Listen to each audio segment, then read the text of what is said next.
Good morning, students of class 11. Today we start a new chapter, Bill of Exchange.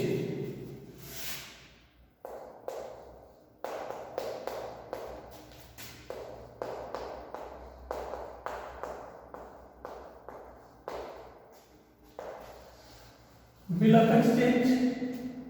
Of exchange में जो हमारा मतलब है वो मतलब है हमारा ट्रेड बिल।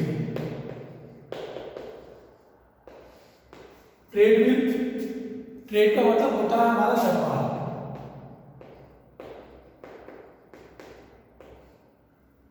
व्यापार माल खरीदना और माल बेचना। जब आप माल खरीदते हैं और माल बेचते हैं यानी कि परचेस और सेल को आप व्यापार कहते हैं। जब आपने किससे माल खरीदा या किसी को माल बेचा उसको हम कहते हैं व्यापार। परचेस जो माल खरीदता है उसको अकाउंट्स की भाषा में कहा जाता है परचेसर, और जो माल बेचता है उसको अकाउंट्स की भाषा में कहा जाता है सेलर। इस चैप्टर में क्या होता है बिल ऑफ एक्सचेंज के अंदर जो बिल है, ये बिल आपके दो तरह के हैं। एक को आप कहते हैं BR यानी कि बिल रिसीवेबल,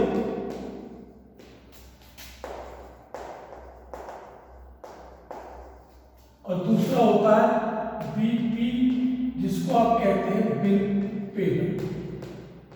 मींस जिसको बिल का पैसा देना है उसके लिए बिल पेबल है, और जिसको बिल का पैसा मिलना है उसके लिए ये बिल रिसीवेबल है। अब इसमें होता क्या है बिल ऑफ एक्सचेंज में, बिल कैसे लिखा था, कौन लिखता है, कैसे लिखता है, ये मैं आपको क्लियर करता हूँ।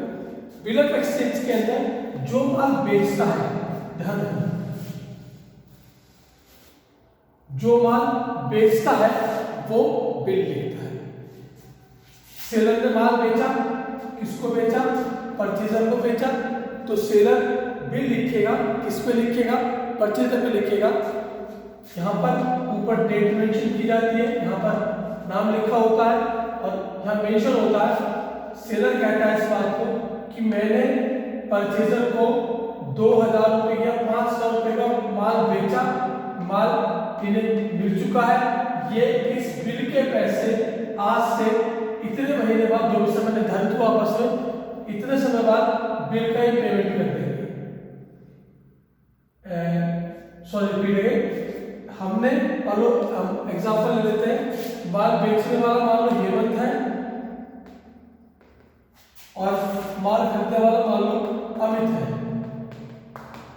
तो हेमंत ने बिल लिखा, कैसे लिखा कि हमने अमित को 500 रुपये का माल बेचा है, माल अमित को मिल चुका है। अमित इस बिल के पैसे आज से 2 महीने बाद या तो मुझे या मेरे आदेशानुसार ऑर्डर्ड बाय मी बिल का पेमेंट करेगा। यहाँ पर एक क्वेश्चन में रेवेन्यू स्टैम्प लगी हुई होती है, इस स्टैम्प के ऊपर साइन करके और बिल के पीछे ये लिखा था एक्सेप्टेड, यानी कि जो इस बिल में लिखा है वो परचेजर को एक्सेप्ट है, बिल वापस सेलर को दे दिया। तो जो माल बेचता है वही बिल लिखता है, और बिल लिखने के बाद बिल वापस फिर सेलर के पास हो जाता है। परचेजर बिल को एक्सेप्ट करता है, एक्सेप्ट के बिल वापस इसको देता है, सेलर को दे देता है। तो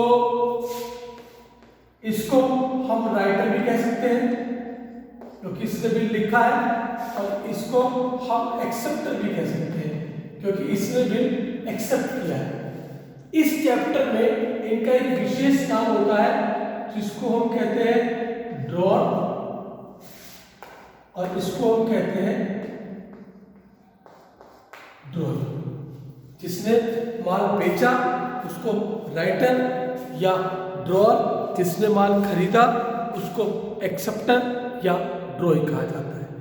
इस चैप्टर में मेन हमें क्या पढ़ना होता है, इस चैप्टर में मेन हमें जनरल एंट्रीज पढ़नी होती है।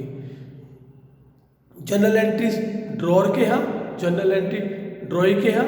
उससे पहले मैं आपको इसमें एक चीज बताता हूँ। आपको एंट्रीज बताने से पहले मेन बात करते हैं ड्रॉर के यहाँ, क्योंकि ड्रॉइंग का विशेष चीज नहीं है इसके अंदर। मेन ड्रॉर के यहाँ इसमें 4 कंडीशन होती है।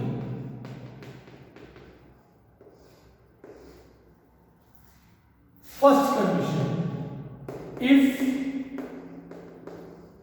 बिल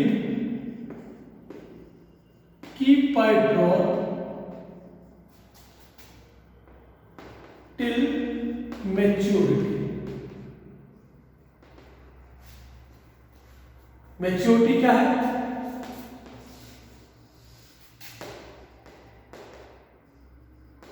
इसमें आती है मैच्योरिटी डेट, जिसको आप कहते हैं डेट ऑफ पेमेंट। जिस दिन बिल का पेमेंट होता है उसको हम कहते हैं मैच्योरिटी डेट। जिस दिन बिल पे किया आता है उसको हम कहते हैं मैच्योरिटी डेट। और ये जो मैच्योरिटी आती है ये 3 दिन ग्रेस पीरियड जोड़ के आती है।